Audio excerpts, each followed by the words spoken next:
याद कराऊंगी एक साथ 3। आगे क्रक्स समरी लिखिए। कंपनी सेक्रेटरी, CS मतलब पूरा मत लिखने बैठ जाना, कंपनी सेक्रेटरी नहीं, CS फाइनेंशियल स्टेटमेंट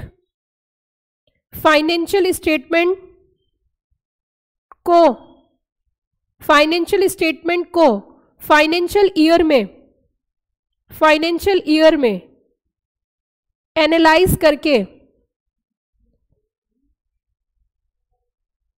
करके फॉरेन कंपनी बनाते हैं, फॉरेन कंपनी बनाते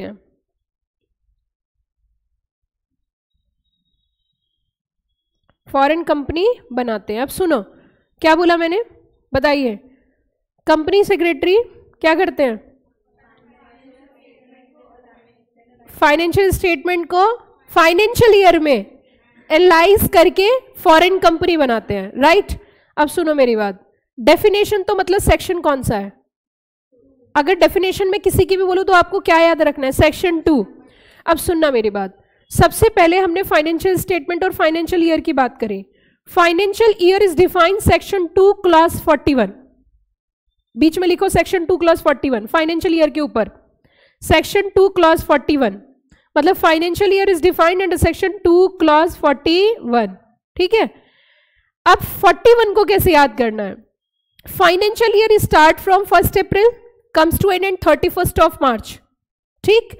अब अगली बात सुनो, 41 किस लिए आया? एकता लाने के लिए। एकता क्यों? हर company same financial year follow करेगी, तो इसमें लिखा 41, क्या लिखा है? 41, मतलब एकता लाने के लिए आया, तो ये क्या हो गया? 41। फाइनेंशियल ईयर से पहले क्या आएंगे बताइए ना, क्या आएंगे? फाइनेंशियल स्टेटमेंट, तो is defined under section 2 clause 40। तो सेक्शन 2 क्लॉज 40 में क्या है? Financial statement. सेक्शन 2 क्लॉज 41 के अंदर क्या है? फाइनेंशियल ईयर, और बना क्या रहे हैं? Foreign company. तो सेक्शन 2 क्लॉज 40